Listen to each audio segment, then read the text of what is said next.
तो hello everyone. तो हमारे जो D2C सीरीज़ है उसमें हम लोग एक दूसरी कंपनी को डिस्कस करेंगे। इस सीरीज़ में मैं जैसे जो आपकी डायरेक्ट टू कस्टमर कंपनीज होगी एक तो मैं उसको डिस्कस करूँगा।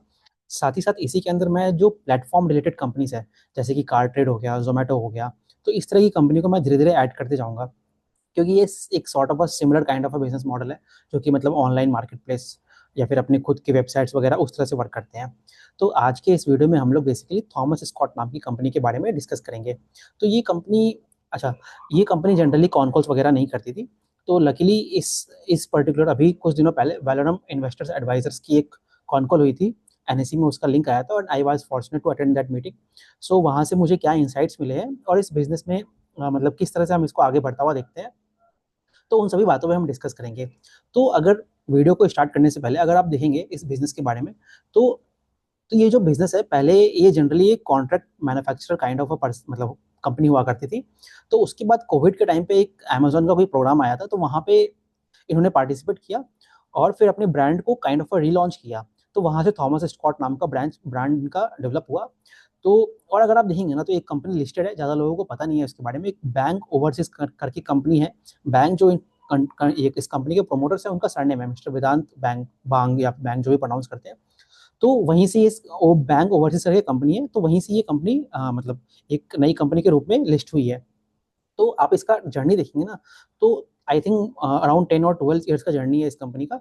तो अभी ये कंपनी जो पहले ये कॉन्ट्रैक्ट मैन्युफैक्चरर्स थी, तो अभी उससे वो ट्रांसफॉर्म होकर कैसे वो B2C सेगमेंट में जा रही है, मतलब B2C सेगमेंट में डायरेक्ट बोथ एक रिटेलर की तरह काम कर रहे हैं एज वेल एज जैसे एक लाइसेंस्ड मैन्युफैक्चरर होता है।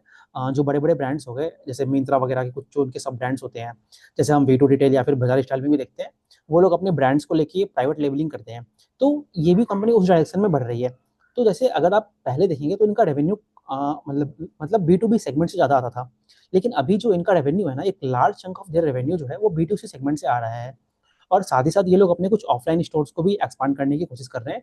बट जनरली जो अभी ऑफलाइन स्टोर्स हैं इनके, वो आपके बैंगलोर एरिया जो है वहीं पे है, थॉमस स्कॉट नाम से इनका शॉप्स रहता है। तो इस तरह से इस कंपनी की मतलब बैकग्राउंड है। तो हम लोग अब स्टार्ट करते हैं। Just 1 second, clear the PPT share.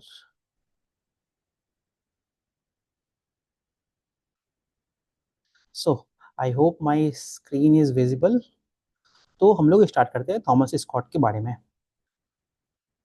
अगर आप इस कंपनी को देखेंगे ना, इनका जो ट्रैक रिकॉर्ड रहा है, जैसे मैंने बोला कि ये लगभग 2013 से या उसके आसपास 2011-13 के आसपास ये कंपनी स्टार्ट हुई है, तो जनरली ये 15 ईयर्स पुरानी कंपनी है। और अगर आप इनके देखेंगे जो इनके ब्रांड्स हैं जिनको ये सर्व करते हैं, तो 15+ ब्रांड हो गए। और साथ ही साथ इनके जो मैंने बताया, जो इनकी बैंगलोर एरिया में इनके 5 ब्रांड आउटलेट्स हैं जिसके वजह ये लोग अपने प्रोडक्ट्स को ऑफलाइन स्टोर्स में सेल करते हैं। और अगर आप देखेंगे ना, इनके जो मैन्युफैक्चरिंग प्लांट्स है वो एक सोलापुर जो आपके महाराष्ट्र में जगह पड़ता है, वहाँ पे इनका एक मेजर मैन्युफैक्चरिंग प्लांट है। उसके अलावा इनका एक plant I think Bangalore area में भी है और कुछ प्लांट्स आपके गुड़गांव एरिया में है।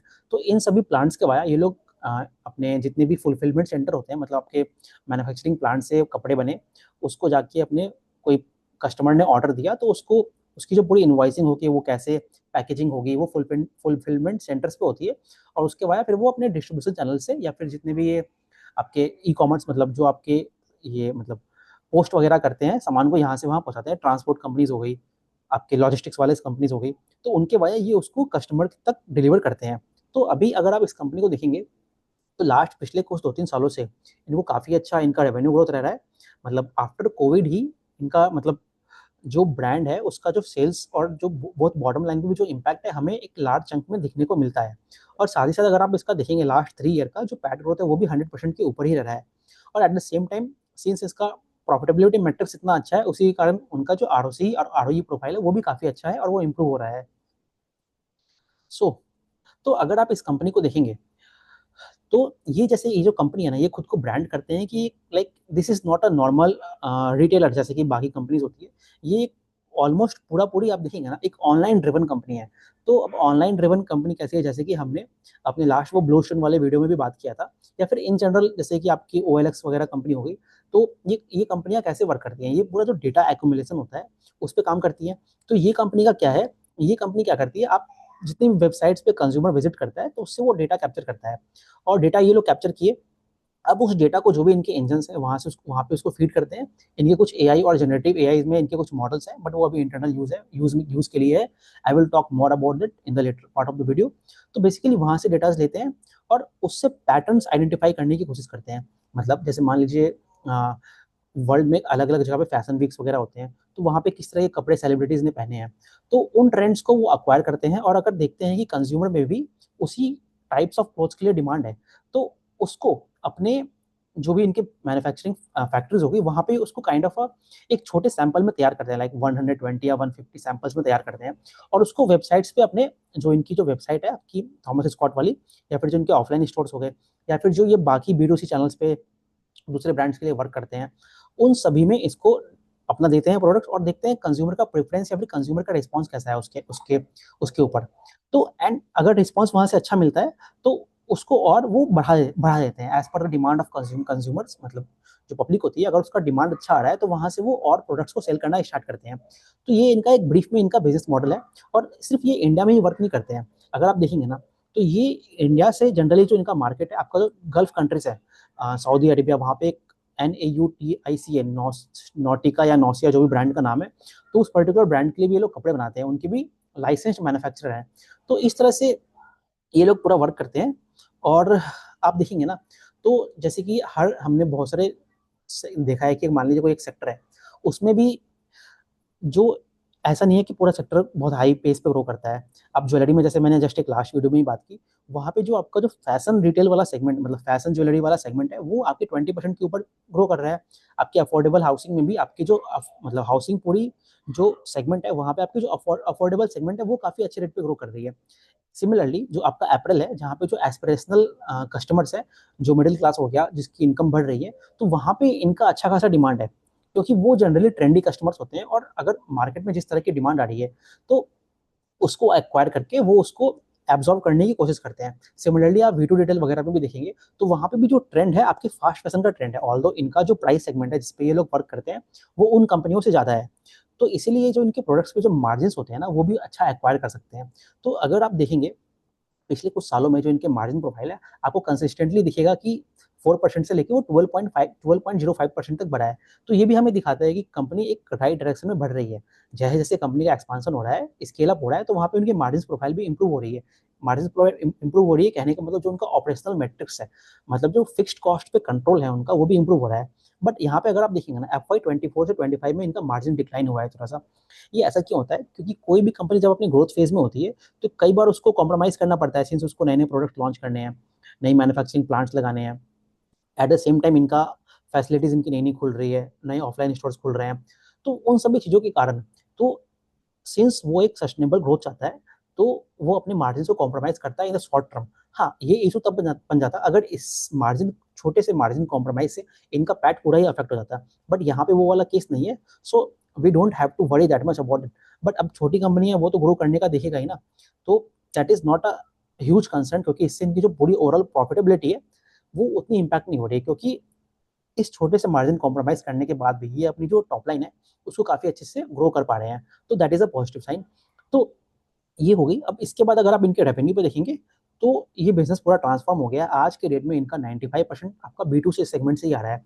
अब B2C सेगमेंट में क्या आते हैं, सब classification we will see. So this was, अब ये यहाँ पे ये लोग पूरा बता रहे हैं अपनी हिस्ट्री के बारे में। तो आप जैसे देखेंगे ना, हाँ, जो मिडिल ईस्ट की ब्रांड थी उसका नाम नामसी है, नौसिया नहीं है, मैं गलत बोल रहा था वहाँ पे। So that was a thing, and slowly slowly कैसे ये मतलब आगे की ओर बढ़े हैं। तो ये सारी बातें हो गई इसके बारे में। और टाइम के साथ इन्होंने नए-नए ब्रांड्स को भी एक्वायर किया है। जैसे आप देखेंगे ना, मिंत्रा में इनके जैसे ये आपका इन्विक्टस, हेयर एंड नाउ, इस तरह के ब्रांड्स आपको एक्वायर किए हैं। फिर बाद में इन्होंने आजियो जो जियो वाला है, उसको भी एक्वायर किया है, और खुद के तो ब्रांड इनके हैं ही। तो this was about their history. तो ये मिस्टर वेदांत बांगे जो कि इनके कॉन कॉल्स में आते हैं। आई थिंक अभी फर्स्ट कुछ दिनों पहले ही, जस्ट एक वीक या 10 डेज़ पहले ही इनका कॉन कॉल हुआ था। तो Mr. Vedant Bang was the person who was the person in the con call. So he is a young guy from Mumbai University, I guess. Yeah, it is correct. So he is the person. He is a young person in entrepreneur, and he is driving the business growth in this particular company. So ये बात हो गई। जैसे कि मैंने बोला था कि ये कंपनी जो है अपना पूरा डेटा ड्रिवन ही है, पूरा डेटा कलेक्ट करती है, जो इनकी हाई डिमांड में चीज़ें चल रही हैं उसके अकॉर्डिंग अपने जो प्रोडक्ट्स हैं उसको करते हैं, और ये जो मिनिमल इन्वेंट्री रखते हैं। अब ये वाला जो चीज़ है ना, ये लोग हाई विड्थ और उनका जो लेंथ है उस पैरामीटर पे कम रखते हैं। हाई विड्थ कहने का मतलब क्या हुआ, मैं बहुत सारे डिज़ाइन बनाऊंगा बट उस डिज़ाइंस के बहुत ज़्यादा पीसेस नहीं बनाऊंगा, मतलब मैं अपनी इन्वेंट्री बहुत ज़्यादा नहीं बढ़ा दूंगा, क्योंकि वो भी इशू है। अगर मैंने बहुत सारे प्रोडक्ट्स बनाए और उसकी इन्वेंट्री भी ज़्यादा रख दी, और अगर मेरी इन्वेंट्री नहीं बिकी, तो पूरा चैनल ब्लॉक हो जाएगा और मुझे वो इन्वेंट्री का लॉस लेना पड़ेगा। तो इसीलिए ये लोग पहले हाई विड्थ में बहुत सारे मतलब डिज़ाइन बनाते हैं, उसको छोटे लेवल पे टेस्ट करते हैं अपनी वेबसाइट्स वगैरह पे, और अगर वहाँ पे से डिमांड आती है, then they go in the back end and again start producing more and more designs of those clothes which are in the fashion. So this is how, और इसी तरह से ये लोग अपने इन्वेंटरी को मतलब मैनेज करते हैं ये लोग। So this is the thing. So again ये लोग वही चीजें बता रहे हैं। तो जो मैं बोल रहा था कि हाई विड्थ और low depth, depth is the word, depth मतलब वही कितना क्वांटिटी से बनाना है उसकी बात हो गई। तो ये जो मैं बता रहा था इनका जो कैसे ये लोग आपका एआई और अभी लार्ज लैंग्वेज मॉड्यूल्स को यूज कर रहे हैं, तो उसके बारे में अब यहाँ पे आप दो चीज देखिए। एक थ्रेड एआई है। थ्रेड एआई क्या करता है, जो इनका किस तरह के डिमांड चल रहा है मार्केट में उसको बेसिकली कैप्चर करता है एक तरह से, है ना। और जो कैटलॉग है अब ये बताता है कि अब जैसे मान लीजिए मैंने डिमांड तो कैप्चर कर लिया, बट अगर मेरे वेबसाइट पे मैं उसको डिस्प्ले ही नहीं कर पाऊंगा, अगर जो डिमांड मतलब इन ट्रेंड है बट अगर वो ऊपर मुझे दिख नहीं रहा है, मेरे सर्च पैटर्न्स में ऊपर नहीं आ रहा है, then the consumer won't purchase it, because इतना कंपटीशन है मार्केट में, he will go to some another site. So there comes the catalogue AI. तो यहाँ पे क्या है, ये लोग उन प्रोडक्ट्स को कैसे डिस्प्ले करना है वहाँ पे उस पैरामीटर पे वर्क करते हैं। अभी ये जो प्रोडक्ट्स दोनों इनके सेगमेंट है एआई वाले, ये अभी तक पब्लिक डोमेन में नहीं है। ये बेसिकली अभी ये लोग अपने इंटरनल मतलब वहीं पे यूज करते हैं, और and they are in the process of launching it, इसको लार्ज स्केल पे पूरे अपने जो भी वेबसाइट्स वगैरह है उसको भी लॉन्च करने की देख रहे हैं ये लोग। तो मे बी आने वाले क्वार्टर्स में अगर ये लोग कंटिन्यू करते हैं कॉन्कॉल्स वगैरह, तो वहाँ पे हमें मालूम चलेगा। सो मैंने इनके मैनेजमेंट से क्वेश्चन ये पूछा था कि आप लोग एटलीस्ट अपने कॉन्कॉल्स वगैरह को तो कंटिन्यू कीजिए और इसी तरह से पीपीटीज वगैरह भी शेयर कीजिएगा। And the management was very positive कि हम लोग आने वाले क्वार्टर्स में इस चीज़ को कंटिन्यू रखेंगे। सो लेट्स होप कि ये लोग उस चीज़ को फुलफिल करेंगे and we will get to know the whatever happening in the company. So this was a point. And ये बता रहे हैं ये लोग जो इनकी 4 मैन्युफैक्चरिंग फैसिलिटीज, मतलब जो ओवरऑल जो इनकी मैन्युफैक्चरिंग कैपेबिलिटीज है, जो कि 4 प्लांट्स है इनके, और जो फुलफिलमेंट सेंटर्स है। फुलफिलमेंट सेंटर क्या, again once an order is placed, वहां से लेके कंज्यूमर तक जो पहुंचने वाला काम है वो फुलफिलमेंट सेंटर पे होता है। अब ये है इनके, जो मैं बता रहा था आपको, जो 3 प्लेसेस में जहां जहां पे इनकी मैन्युफैक्चरिंग फैसिलिटीज है। Bangalore, Solapur is the main facility जहां पे सबसे बड़ा इनका मैन्युफैक्चरिंग प्लांट है, एंड द गुड़गांव सेगमेंट। अब इसके अलावा ये लोग आप देखेंगे यहाँ पे इनके फुलफिलमेंट सेंटर आपके वेस्ट बंगाल के आसपास भी है, बट वो सेगमेंट छोटा है। आई थिंक 1000 क्लोथ्स को सर्व करते हैं वहाँ पे, यहाँ कहीं पे लिखा होगा बट यहाँ पे लिखा ही लिखा है 1000 ऑर्डर्स को ही सर्व कर सकते हैं। अगर आप महाराष्ट्र में देखेंगे तो वहाँ पे सबसे ज़्यादा है। तो ये हो गया। अब यहाँ पे एक और इम्पोर्टेंट चीज़ है, जो इनकी चारों फैसिलिटीज और जो इनकी मैन्युफैक्चरिंग प्लांट्स के बारे में मैं बोल रहा हूँ, ये सारी जो प्लांट्स है ये सॉर्ट ऑफ फुल कैपेसिटी पे चल रही है। मतलब कैपेसिटी यूटिलाइजेशन इन प्लांट्स का 90% या उसके आसपास होगा, क्योंकि 100% तो होता नहीं है। तो दैट इज अ सेगमेंट। अब यहाँ पे 2 पैरामीटर है, then how they are meeting the demand right now. So इसके लिए ये लोग थर्ड पार्टी मैन्युफैक्चरिंग करवाते हैं, मतलब थर्ड पार्टी से इनका डीलिंग वगैरह है और वहाँ से ये लोग मैन्युफैक्चरिंग करते हैं। तो उसमें कैसे करेंगे, इसमें क्या होगा कि जो सामने वाला मैन्युफैक्चरर है, मतलब प्लांट जो भी जिनसे भी लेंगे ऑन रेंट और जिस तरह से भी ले रहे हैं, इनके एग्रीमेंट्स होंगे, तो वहाँ पे मशीनरी सामने वाला जो थर्ड पार्टी है वो प्रोवाइड करेगा। एम्प्लॉयज़ कैसे रहेंगे वो तो इनका कॉन्ट्रैक्ट के बेसिस पे होगा, एंड जो एक्सपर्टीज है वो थॉमस स्कॉट देगा किस तरह के प्रोडक्ट डिलीवर करने हैं। और तो दैट इज हाउ ये लोग अभी डिमांड फुलफिल कर रहे हैं। नाउ क्या कैपेसिटी एक्सपांशन के बारे में कुछ प्लान है, तो मैनेजमेंट का कहना है कि आगे जाके ये लोग अपने नई मैन्युफैक्चरिंग प्लांट लगाने के बारे में भी देख रहे हैं, बट उसके बारे में अभी तक मैनेजमेंट ने कुछ नहीं बताया है। वो आगे जब इनका फाइनलाइज हो जाएगा, सिंस जो ये मैं पीपीटी आपको दिखा रहा हूँ ये आपकी FY25 की एंड की है और अभी तक मैनेजमेंट ने कुछ क्लैरिटी नहीं दिया है उस पर, तो मे बी आने वाले समय में अगर कैपेसिटी आएगी तो वो होगा। अब जब कैपेसिटी आती है तो अगेन यहाँ पे क्वेश्चन आता है आपके QIP रेस वगैरह, इक्विटी डायल्यूशन का। तो क्या कंपनी उस पैरामीटर पे देख रही है, तो नो देर इज वैसा कुछ नहीं है। मैनेजमेंट ने क्लैरिफाई किया है कि हम जो हमारा अभी प्रेजेंट कैश फ्लोज वगैरह है उससे हम लोग करेंगे, and we are not looking for some sort of equity dilution. So that is a thing. तो ये मैं जो बता रहा था आपको, जो इनके पूरे बिजनेस सेगमेंट है। अगेन B2C में आपके ओन ब्रांड्स हो गए, जो कि थॉमस स्कॉट वाला है, जो कि अगेन आपका ऑनलाइन एंड ऑफलाइन सेगमेंट में बिकता है, जो लाइसेंस ब्रांड है, जिसके बाद ये लोग आपके नाम से जो आपका मिडिल लिस्ट वाला है। फिर अमेजन फ्लिपकार्ट पे भी जो रोडस्टर या फिर हेयर एंड नाउ, इनविक्टस, वो सारे ब्रांड्स हैं। फिर एक ये कॉन्ट्रैक्ट मैन्युफैक्चरिंग करते हैं, जैसे कि आपका रेमंड, रेड टेप, इन ब्रांड्स के लिए हो गया। एक और ब्रांड है FC UK, I think international brand है, तो उसके लिए भी ये लोग लाइसेंस्ड मैन्युफैक्चरिंग करते हैं। अब आप देखेंगे ना क्लियरली, यहाँ से हमें ये मालूम चलता है कि जो B2C सेगमेंट है, जो इन वाले जो है ओन ब्रांड और जो इनका लाइसेंस्ड वाला है, यहाँ पे आपके मार्जिन ज़्यादा होंगे as compared to B2B, since it is like a contract manufacturing. यहाँ पे जो पूरा डिजाइन पे कंट्रोल है वो सामने वाले पार्टी का है, मतलब रेमंड या फिर रेड टेप उनका होगा, बीइंग ह्यूमन, इनका कंट्रोल है, and they are just producing for them, है ना। एंड यहाँ पे जब इवन जब वो लाइसेंस्ड ब्रांड भी कर रहे हैं ना, तो जब आप किसी कोई कंपनी आपको लाइसेंस देता है, तो ये बेसिकली क्या है, जैसे मान लीजिए मिंत्रा का एक ब्रांड है, तो मिंत्रा वाले क्या करेंगे इनके साथ, तो इनको मिंत्रा को रॉयल्टी फी पे करना पड़ेगा उनको, ठीक है। एंड जो पूरा कंट्रोल है फ्रॉम मैन्युफैक्चरिंग और पूरे सेल तक, मतलब बेसिकली आप मुझे रॉयल्टी फीस दीजिए, उसके बदले में आप मेरा ब्रांड यूज कीजिए और अपने प्रोडक्ट्स को पूरा मैन्युफैक्चर करके सेल कीजिए। It is just like a franchise model, जैसे कल्याण अपना फ्रेंचाइज देता है ना, तो कल्याण को रॉयल्टी फीस मिलती है उसके लिए, तो it is just the same model यहाँ पे भी अप्लाई हो रहा है। So that is a thing. Now these are their clients, यहाँ पे जो मैंने ऑलरेडी बता दिया है आपको, अलग अलग ब्रांड्स हैं इनके एंड डाइवर्सिफाई पोर्टफोलियो है इनका।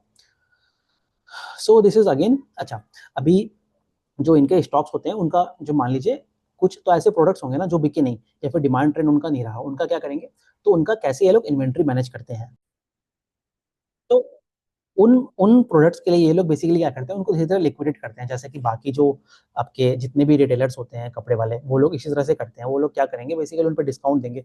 यहाँ बोला है ना, pricing strategy, what is a pricing strategy, it is just like giving discounts हो गया। अगर आपके ऑनलाइन में नहीं बिक रहे हैं, उनको आप अपने स्टोर्स में लेके आओगे, वहां से उसको बेचने की कोशिश करोगे।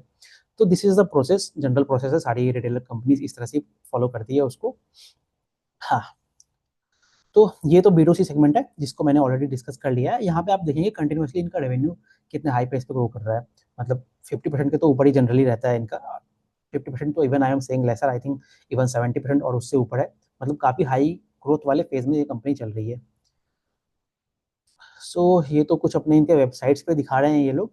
तो these are the images, these are the 5 outlets which are present, all 5 are present in Bangalore। हाँ, one more point here, इन लोगों ने ये कहा है अभी ये लोग अपने जो इनकी ऑफलाइन वाली सेगमेंट है ना, यहाँ पे उतना रैपिड पेस में एक्सपांशन नहीं देख रहे हैं, ठीक है। तो फिर ये लोग क्या देख रहे हैं, ये लोग अभी इन्होंने बोला है कि इस साल या फिर आगे जाते हुए ये लोग अभी एक ही स्टोर खोलेंगे यहाँ पे, एक और एक्स्ट्रा, तो 5+1 6 स्टोर हो जाएंगे। तो जो इनका मेन मॉडल है फिलहाल के लिए, अभी ये इनका ऑनलाइन मॉडल ही है। ये लोग कहते हैं कि हम ऑफलाइन पे तब एक्सपांड करेंगे जब जो ऑफलाइन की आरओसी है, मतलब जो रिटर्न प्रोफाइल है इनके बिजनेस की, कैपिटल एम्प्लॉयड की, वहां पे जब वो इनके ऑनलाइन सेगमेंट के आसपास हो जाएगी, then we will think of expanding there in a big way. But as of now they are going slowly in the offline segment. So जो मेजर इनका ग्रोथ आएगा वो आपका ऑनलाइन बिजनेस से ही आने वाला है फिलहाल के लिए। सो that is a point. But उससे एक और ये फायदा है कि एटलीस्ट का जो डेप्रिसिएशन कॉस्ट है, सिंस वो उतने रैपिड पेस पे एक्सपेंशन पे नहीं जाएंगे, तो वहाँ पे जो डेप्रिसिएशन वाला पार्ट है वो हमें नहीं दिखेगा, ठीक है। एंड ये लोग जो कैपेसिटी एक्सपेंशन कर रहे हैं, वहां से जो ओनली इम्पैक्ट आएगा वो आपके फाइनेंस कॉस्ट पे आएगा, क्योंकि अगर मान लीजिए कैश फ्लो से नहीं होता है तो कुछ ना कुछ पैसा इनको लेना पड़ेगा। Now they have not told कि we will not be doing any equity dilution, and if they need money then they have to go in the डेब्ट मार्केट, तो वहीं से उठाएंगे पैसा। So only the impact that we can see in the coming quarters, provided कि ये लोग किस तरह से प्लानिंग करते हैं उसका और किस तरह से बताते हैं। तो that we will keep on tracking and we have to see in the coming quarters for that particular thing. So ये लोग अगेन वो आपके लाइसेंस वाले बारे में बता रहे हैं कि किस तरह से ये लोग मतलब दूसरे कंपनियों के लिए वो मतलब लाइसेंस वाला प्रोडक्ट्स मैन्युफैक्चर करते हैं। So again this points I have already discussed, and this is the contract manufacturing. And the interesting thing is clearly इनका जो रेवेन्यू सेगमेंट है, जो कि लो मार्जिन बिजनेस है, वहाँ पे आपका रेवेन्यू कंट्रीब्यूशन पूरा का पूरा कम हो रहा है। अभी तो बहुत ही कम हो गया है, ओनली 5% है। तो ये भी हमें क्या बताता है, एक तरह से ये बता रहा है कि जो प्रोडक्ट मिक्स है, एक कंपनी एक सही डायरेक्शन में कैसे बढ़ती है, जब मैं लो मार्जिन प्रोडक्ट्स से हायर मार्जिन प्रोडक्ट्स की तरफ जाऊंगा।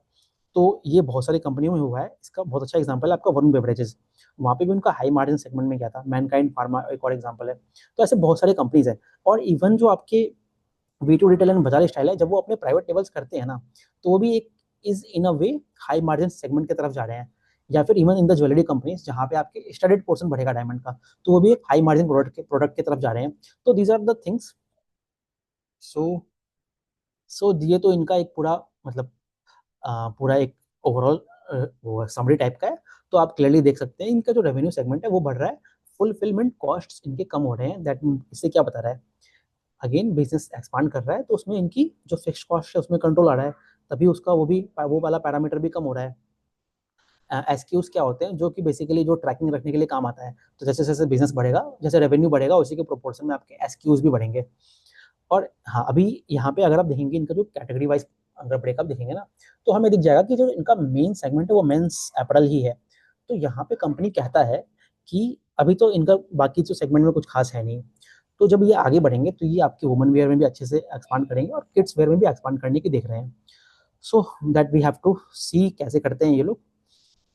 आह, तो ये सारे पॉइंट्स तो I think I have discussed all the points here. So इनका जो आगे जो सेगमेंट रहेगा वो आपके अगेन ऑनलाइन प्रेजेंस में ही सेल रहने वाला है, आपकी इंटरनेशनल में भी। अच्छा, इंटरनेशनल में मुझे एक और पॉइंट डिस्कस करना है, कैसे ये लोग करते हैं। तो इंडिया में मैन्युफैक्चरिंग हुआ, मोस्ट ये लोग क्या करते हैं, गल्फ कंट्रीज में कैसे जाएंगे, तो ये लोग एयरवेज का यूज़ करते हैं। ठीक है, तो वहाँ पे गए, वहाँ पे जो वेयर हाउसेज होंगे जिनसे थर्ड पार्टी के होंगे मोस्ट प्रोबेबली, तो वहाँ पे गया और उसके बाद जो फिर वहाँ के जो डिस्ट्रीब्यूशन चैनल है उसको यूज़ करते हैं, जो कि एक जनरल मेथड है सभी के लिए, इस टाइप का ही होता है। तो उस तरह से करते हैं ये लोग। सो कंपनी का मार्जिन प्रोफाइल हमको दिख रहा है, और ये मैंने पॉइंट स्टार्टिंग में एक्सप्लेन कर दिया आपका।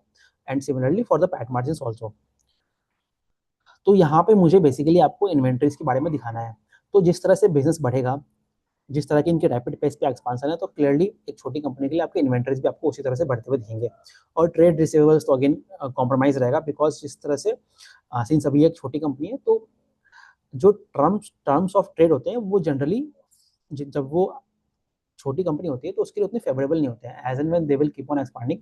और दूसरा चीज़ ये भी है कि सिंस कंपनी अभी ग्रोथ फेज में है, तो वो वाला पैरामीटर भी इंपॉर्टेंट हो जाता है। सो तो ये सारे पॉइंट्स तो देख लिए हमने। तो एंड क्लियरली अकॉर्डिंगली इनके वर्किंग कैपिटल डेज भी ज़्यादा हैं। सो ये तो सब अभी ये इनके स्टॉक्स के बारे में बात हो गई। तो अभी जो कुछ और पॉइंट्स मुझे डिस्कस करने मैं उसको डिस्कस कर लेता हूँ। तो I have to discuss 2-3 more points. तो जैसे अगर आप देखेंगे ना, मान लीजिए इनको कुछ ब्रांड मतलब किसी तरह का ट्रेंड दिखा है, तो वो ट्रेंड को एक्वायर करने करने में और उसको अपने पूरा मैन्युफैक्चरिंग प्रोसेस से लेके जाने में और अपने वेबसाइट्स पे दिखाने तक में इनको लगभग 15 से 20 डेज का टाइम लगता है। और जो कि काफ़ी कम है देखा जाए तो। और आप देखेंगे ना, जो इनका जो रिटर्न रेट्स होता है, मतलब जैसे होता है ना कि जनरली फ्लिपकार्ट्स वगैरह से हम कुछ सामान मंगाते हैं तो जनरली कस्टमर्स को रिटर्न करता है। तो इंडस्ट्री का कुछ रिटर्न रेट आई थिंक 26-28% के आसपास है, जो ये लोग कहते हैं। और जो इनका रिटर्न रेट है अराउंड वो 20% के आसपास कुछ है, एग्जैक्ट नंबर मुझे याद नहीं है। तो बट जो कि इनका रिटर्न रेट्स है वो आपके इंडस्ट्री वाले नंबर से कम है। So that is again a good thing. So हाँ, और इन्वेंट्री हाई के बारे में एक और इम्पोर्टेंट पॉइंट है। सिंस जो रिटेल बिजनेसेस होते हैं ये एक सीजनल सॉर्ट ऑफ बिजनेस है, ठीक है। तो अब जैसे अभी दीपावली आएगा, तो जो कंपनियां हैं उनको उसके पहले से ही अपनी इन्वेंट्री को पाइल अप करना पड़ेगा। सो that is again a thing. So okay, तो ये हो गया। अभी कंपटीशन की बात करते हैं। तो कंपटीशन ये लोग कहते हैं कि जैसे ये लोग बड़े प्लेयर हैं, इस तरह का और कोई प्लेयर अभी इंडियन मार्केट में नहीं है। बट इसका मतलब ये नहीं है कि they do not face any competition. They have a competition with all the retail players जो कि आपकी ऑनलाइन में सेल करते हैं, है ना। तो वहां से आएगा। नाउ फाइनली अगर मैं इस कंपनी के गाइडेंस के बारे में बात करूँ, तो मैनेजमेंट वैसे तो कुछ गाइडेंस देता नहीं है, बट हमें अगर इनके वर्डिंग्स के बीच में जाएंगे, तो इनका ये कहना है कि अभी तो ये एक्सपांड कर रहे हैं, तो ये लोग कह रहे हैं कि जो इनका जो ग्रोथ मोमेंटम है that will keep on continuing. And the second parameter on the margin profile, although ये लोग अभी मार्जिन को उतना फोकस नहीं रखते हैं, है ना। तो यहाँ से इनका मार्जिन इंप्रूव होता हुआ तो नहीं दिखता है, बट इन्होंने ये भी कहा है कि we will maintain the margin, है ना। यहाँ से मार्जिन हम कम तो नहीं होने देंगे।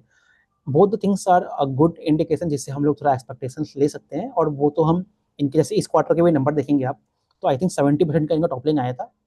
और एबिटा और पैट पे भी आई थिंक अच्छी खासी लाइक 100% के आसपास नंबर था, exact number that we can easily see on the screener.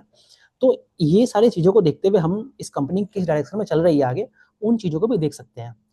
So it is a very good company, one of the fastest growing retail space में कंपनी है। तो ये हो गया। तो this was all which I wanted to discuss in the company. Hopefully इन्होंने कहा तो है कि हम लोग आने वाले क्वार्टर्स में कॉन कॉल्स करेंगे और पीपीटीज वगैरह भी शेयर करेंगे। So let us C, I hope कि they keep on sharing so that we can be if it can be easy for us to keep on tracking this company. So thank you very much, hope you like the video. Bye bye.